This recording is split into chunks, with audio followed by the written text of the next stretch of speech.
Damon here with NLP Gym. If you were given a choice between a map and a compass to find your way, which would you choose?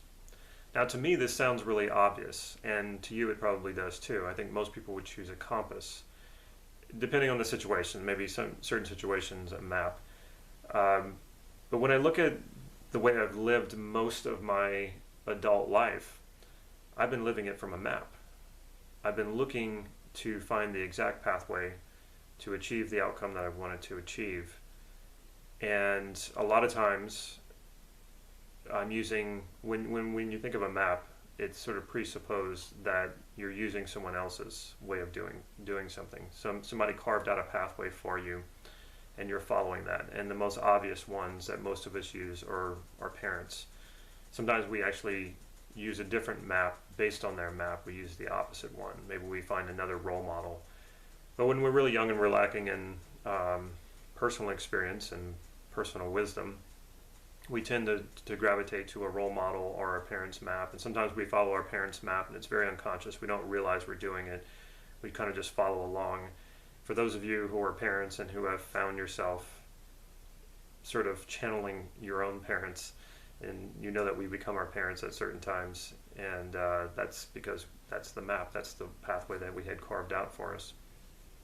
So even though I would obviously choose a compass, and I think most people would, if you check in with your life, are you operating from a map or from a compass? Are you operating from what's been done before you and carved out before you because that seems the most obvious and easy path?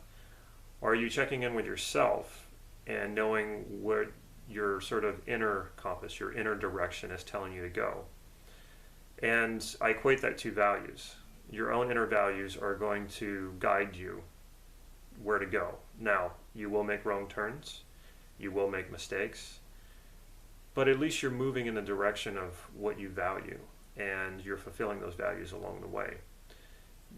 Using a map metaphor where you're trying to achieve a specific outcome, it's rather two-dimensional, and you can still make wrong turns if the map and the territory aren't lining up. So the world that my parents grew up in, for example, is very different than the world that I grew up in. A lot of changes occurred.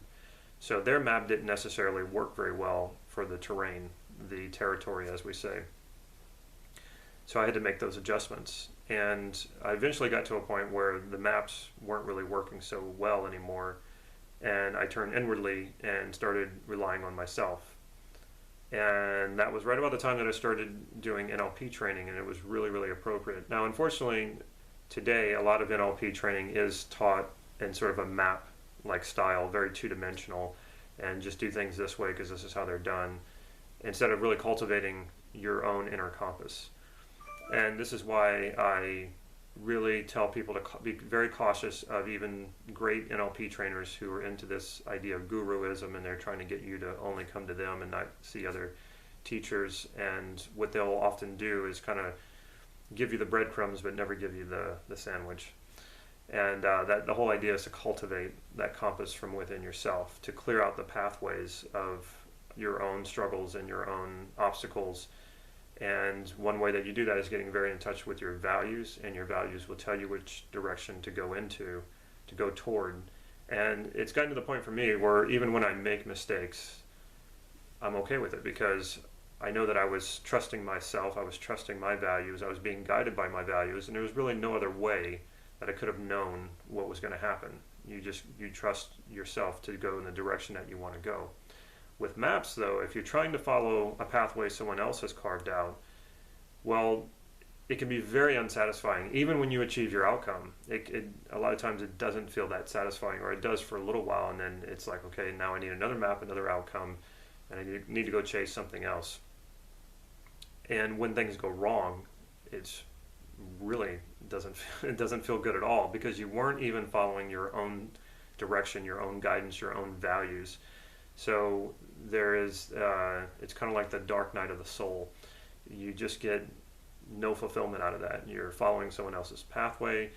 You're doing it because maybe you're doing it for security, for safety, or to please someone else, and then it goes wrong. And then, so not only did you not get the security, you didn't please the other person, you don't feel good about it because you weren't doing anything to fulfill yourself. So go the direction of developing that inner compass, developing or getting very clear about your values and going in that direction. And even when you make a mistake, it's going to be okay.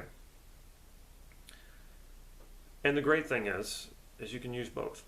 You can develop that inner compass, focus on your values. For me, it was really whenever I met Steve Andreas and started using the self-concept model that I really felt like I got in touch with that inner compass and really developed it and continue to develop it. And I think it's a lifelong journey. And you can use the map still, so you got both. Check out our website for upcoming trainings. Subscribe to our YouTube channel to get these videos on a regular basis, and also follow us on Facebook. You can also find us on Meetup if you're in the Santa Cruz area. We do hold free practice sessions, so make sure you take advantage of that and take advantage of the freebies we have on the website as well. Take care.